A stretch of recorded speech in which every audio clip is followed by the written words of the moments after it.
You deserve good. Think for a moment. What is it you really want right now? What is it you want today in your life? Think about it and then say, I accept for myself whatever it is that you want. This is where I find that most of us get stuck. The bottom line is the belief that we don't deserve to have what we want. Our personal power lies in the way we perceive our deservability. Our not deserving comes from childhood messages. Again, we don't have to feel that we cannot change because of these messages. Often people will come to me and say, Louise, affirmations don't work. It really has nothing to do with affirmations. It is the fact that we don't believe we deserve the good. The way to find out if you believe that you deserve something is to say an affirmation and notice the thoughts that come up as you say it. Then write them down, because when you see these thoughts on paper, they will be very clear to you. The only thing that keeps you from deserving or loving yourself or whatever is someone else's belief or opinion that you have accepted as truth. When we don't believe that we deserve good, we will knock the pinnings out from under ourselves, which we can do in a variety of ways. We can create chaos, we can lose things, we can hurt ourselves, or have physical problems like falling, or have accidents. We want to start believing that we deserve all the good that life has to offer. In order to reprogram the false or negative belief, what would be the first thought that you would need to begin to create this new whatever in your life? What would be the building block or the foundation that you would need to stand on? What would be the sort of thing that you would need to know for yourself, to believe, to accept? Some good thoughts to start with could be, I am worthwhile. I am deserving. I love myself. I allow myself to be fulfilled, etc. These concepts form the very basis of beliefs on which you can build. Do your affirmations on top of these building blocks to create what you want.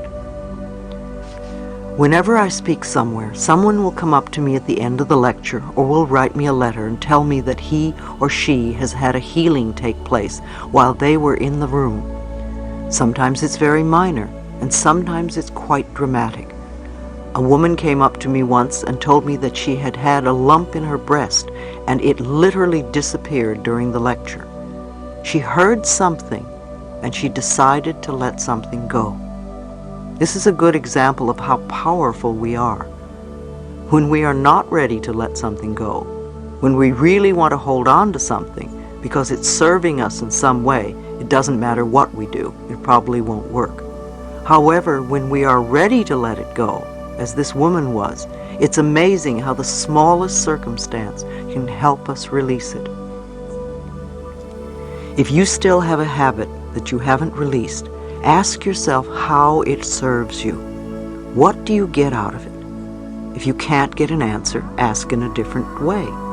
If I no longer had this habit, what would happen? Very often the answer is, my life would be better. So it comes back to the fact that we believe we don't deserve a better life in some way. Ordering from the cosmic kitchen. When you first say an affirmation, it may not seem true. But remember, affirmations are like planting seeds in the ground. When you put a seed in the ground, you don't get a full-grown plant the next day. We need to be patient during the growing season.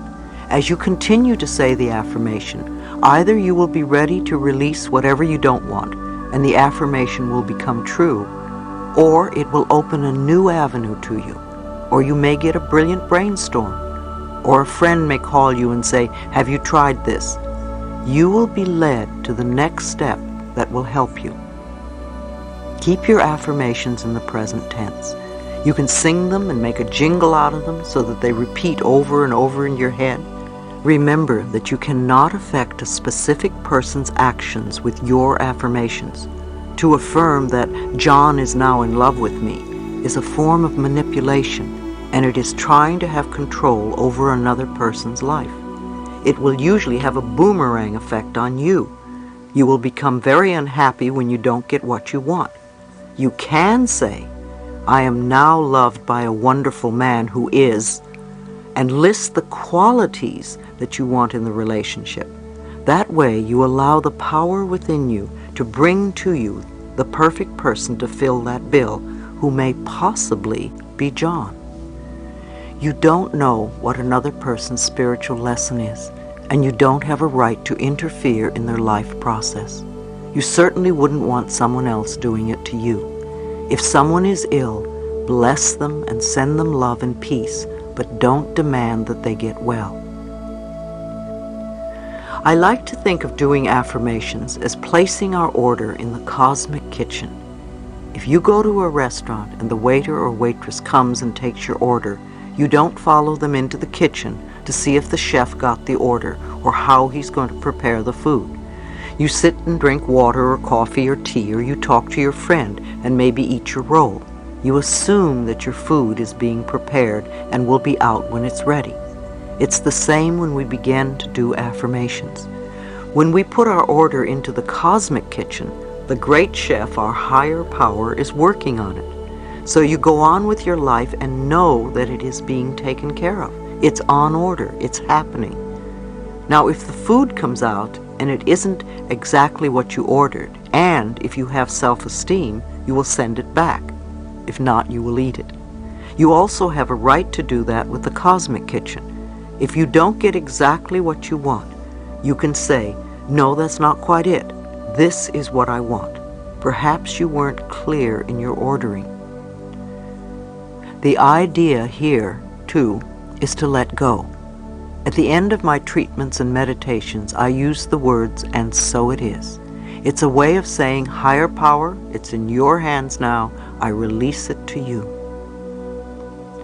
Reprogramming the subconscious mind. The thoughts we think accumulate, and when we are unaware, the old thought resurfaces. When we are reprogramming our minds, it is normal and natural that we go a little forward, we come a little back, and we go a little forward again. It's part of practicing. I don't think there is any new skill that you can learn absolutely 100% in the first few minutes. Do you remember when you first learned how to use a computer, how frustrating it was? It took practice. You had to learn how it worked, to learn its laws and systems. I called my first computer my magic lady, for when I mastered her rules, she did indeed deliver what seemed like magic to me. Yet while I was learning, the way she would teach me I was off track or going in the wrong direction was to devour pages of work that I would then have to do all over again. Out of all the mistakes, I learned how to flow with the system.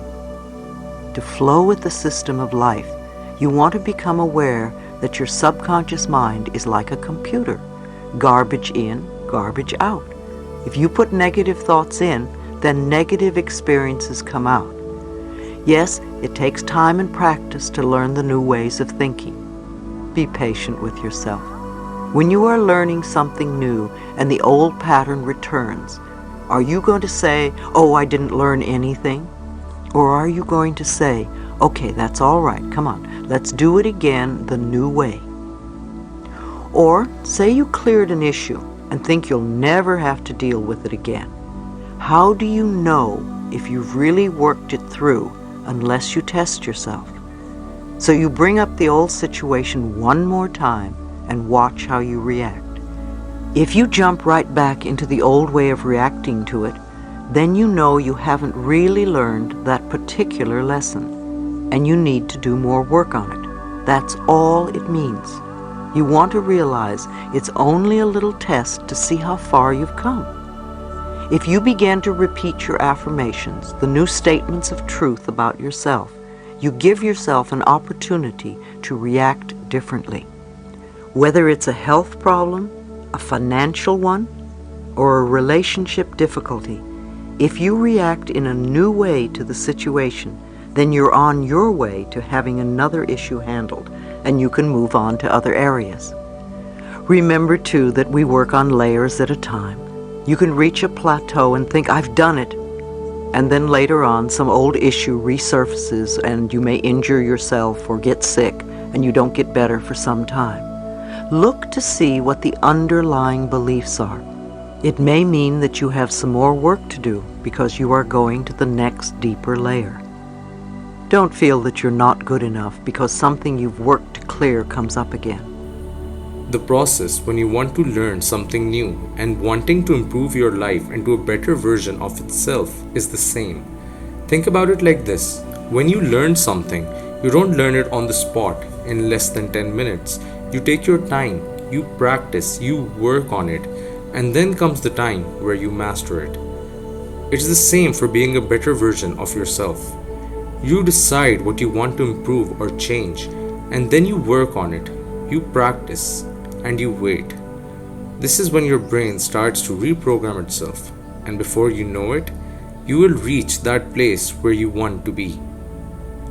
Well, I hope you guys enjoyed the video, and do make sure to share your thoughts with us in the comment section.